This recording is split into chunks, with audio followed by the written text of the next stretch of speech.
আমাদের স্টুডেন্টরা এসে প্রায় দৌড়ে এসে বলে স্যার এমসিকিউ তো ভালো করতে পারছি না, এমসিকিউ তো টাইমের মধ্যে শেষ করতে পারতেছি না।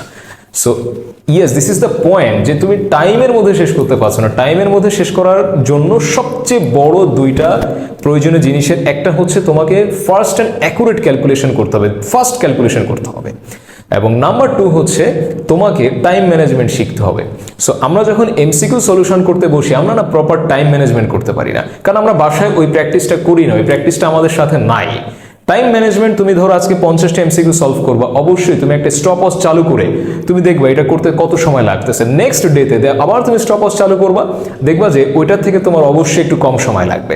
নেক্সট দিন আবার তুমি টাইম দেখবা যে আরেকটু কম সময় লাগবে। এইভাবে যখন তুমি নিজের ব্রেইন একটা সেটিং করবা যে ইয়েস আমি 50টা এমসিকিউ 30 মিনিটে সলিউশন করব, পরের দিন 25 মিনিটে, তারপরের দিন 20 মিনিটে, এইভাবে ফার্স্ট অ্যান্ড অ্যাকুরেট ক্যালকুলেশনটা করবা, কিন্তু সেটা তোমাকে প্রপার টাইমের মধ্যে করতে হবে।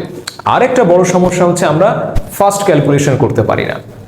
সো আমরা যদি ফাস্ট ক্যালকুলেশন না করতে শিখি তাহলে এমসিকিউতে আমরা, ট্রাস্ট মি, কখনোই আমরা ভালো করতে পারবো না। আমরা সারাদিন স্টুডেন্টরা যদি আমরা স্মার্টফোন নিয়ে বসে না থেকে আমরা যদি এই টাইমটায় ক্যালকুলেটরের সময় দিই, আমি তোমাকে ফার্মলি বিলিভ করি, আমি তোমাকে বলতে পারি, I can assure you that তোমরা অ্যাজ এ স্টুডেন্ট তোমাদের যে ক্যালকুলেশনের গতি তার থেকে আমার ক্যালকুলেশন করার গতি কিন্তু মোর ফাস্ট, আরো বেশি ফাস্ট ক্যালকুলেশন আমি তোমাদের থেকে করতে পারি, অনেক বেশি ফাস্ট করতে পারি, অনেক গুণ বেশি ফাস্ট ক্যালকুলেশন আমি করতে পারি। আমি অ্যাজ এ টিচার বোর্ডে প্রশ্ন বলবো, প্রশ্ন লিখবো, অ্যান্সার করব, ক্যালকুলেশন করব সব কিছুতে, কিন্তু তুমি তোমার বেঞ্চে বসে, তোমার বাসায় বসে তুমি সেই ক্যালকুলেশন করে আমার সাথে পেরে উঠবা না। সো এত ফাস্ট অ্যান্ড অ্যাকুরেট ক্যালকুলেশন আমি করতে পারি, কিন্তু আমার এই মোমেন্টে করতে পেরে তো খুব একটা লাভ নাই। তোমার লাভ আছে যদি তুমি তোমার স্মার্টফোনটা সরায়, যদি তুমি ওই জায়গাটায় ক্যালকুলেটর 2 হাত দিয়ে বসে বসে যদি তুমি প্রেস করো, অবশ্যই তুমি ক্যালকুলেশনে ফাস্ট হইতে পারো। এবং এইটার একটা সুফল তুমি তোমার পরীক্ষাতে, স্পেশালি এমসিকিউ পরীক্ষাগুলোতে, বুয়েট প্রিলি পরীক্ষাগুলোতে তুমি কিন্তু এটার সুফল পাবা। সো আজকে থেকে স্মার্টফোন সরায় ওই জায়গাটা তুমি ক্যালকুলেটরকে স্থান দাও এবং তুমি বেশি বেশি করে ক্যালকুলেশন করতে থাকো। এক হাত দিয়ে ক্যালকুলেটর টিপে কিন্তু ফাস্ট অ্যান্ড অ্যাকুরেট হওয়া যাবে না, অবশ্যই 2 হাত ইউজ করতে হবে, 2 হাত ক্যালকুলেটরটা ধরে 2 হাত ইউজ করবা এবং ফাস্ট অ্যাকুরেট ক্যালকুলেশন করার চেষ্টা করবা। এই দুইটা ওয়েতে তুমি এমসিকিউতে ভালো করতে পারবা, fast and accurate calculation and proper time management. Time management পরীক্ষার হলে গিয়ে করবো বিষয়টা এমন না, বাসায় বসে প্রত্যেকদিন আমি আজকে 20টা এমসিকিউ সলভ করবো 15 মিনিটের মধ্যে।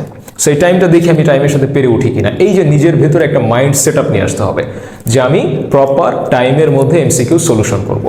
সো এইভাবেই না তুমি এমসিকিউতে ভালো করতে পারবা। আদারওয়াইজ এমসিকিউ পারি না, সময়ের মধ্যে ক্যালকুলেশন করে পারি না, এমসিকিউতে কম কেন পাইলাম, এইসব ঘ্যান সারা বছর করো, রাস্তাঘাটে দৌড়ায় বেড়াও, কোনো লাভ নাই। আমি তোমাকে 2টা ওয়ে বলে দিলাম, এই 2টা ওয়েতে দয়া করে কাজ করো। ক্যালকুলেশনে ফার্স্ট হও, প্রপার টাইম ম্যানেজমেন্ট করো, আর অবশ্যই ফার্স্ট অ্যান্ড ফরমোস্ট কাজ হচ্ছে তোমার বইগুলো সুন্দর মতো পড়া, বইগুলো রিডিং পড়া, তারপরে থিওরিগুলো ঠিক মতো দেখা, বইগুলো লাইন বাই লাইন পড়া। আমাদের স্টুডেন্টরা বই কিনে কিনে টেবিল ভারী করে রেখেছে, বাবা মায়ের উপর চাপ দিচ্ছে অনেক বই কিনতে হবে, এই স্যার এই বই কিনতে বলেছে, অমুক জায়গায় এই বই কিনতে বলেছে, আমরা কিনে কিনে টেবিল ভারী করে রেখে দিচ্ছি। আমরা বই কিনে সফল হতে চাচ্ছি, দেখো বই কিনে সফল হওয়া যাবে না, সফল হইতে গেলে বইগুলা পড়তে হবে। সো আগে একটা বই কেনো, একটা বই কিনে A to Z যেখানে যা যা আছে, থিওরি, এমসিকিউ, সিকিউ, অ্যাডমিশনের কোশ্চেন, আগে A to Z তুমি সলভ করো, A to Z একটা বই তুমি কমপ্লিট করো, দেন তুমি আরেকটা বই কিনো। বই কিনে কিনে টেবিল ভারী করা বা টেবিল গরম করার কোনো দরকার নাই। বই প্রথমে কম কেনো, সলিউশন করো, দেন আরেকটা বই কেনো, তাহলে ওই বই সলভ করার যে এক্সপিরিয়েন্স সেটা তুমি এই বইতে কাজে লাগাইতে পারবা। একসাথে 10টা বই কিনে টেবিল ভারী করার কোনো প্রয়োজনীয়তা নেই, কম বই কেনো, একটা বই আগে কমপ্লিট করো, দেন আরেকটা বই কেনো। এটাও একটা কথা যে একটা বই পড়ে কখনোই তুমি এইচএসসি এবং অ্যাডমিশনে ভালো করতে পারবে না, তোমাকে অনেক রাইটারের বই কম্পাইল করে অ্যাকুমুলেট করে তোমাকে পড়তে হবে। দ্যাটস ওয়াই বই তোমাকে কিনতেই হবে। একাধিক রাইটারের বই এজন্য কিনতে হবে কারণ এক রাইটারের বইয়ের কিছু মৌলিক বৈশিষ্ট্য থাকে। সো এই বৈশিষ্ট্যগুলো তোমার ব্রেনে নিয়ে আসতে হবে। একই থিওরির উপরে একজন রাইটার একভাবে রিপ্রেজেন্ট করে, সো এটা তোমাকে দেখতে হবে, তোমাকে সার্ভ করতে হবে। এই জন্য বই তোমাকে কিনতেই হবে, তবে সেগুলো সব একসাথে না, ধীরে ধীরে স্টেপ বাই স্টেপ একটা বই কিনে পড়ে আরেকটা বই কিনবো, দেন আবার আমার জন্য রিভিশন হবে।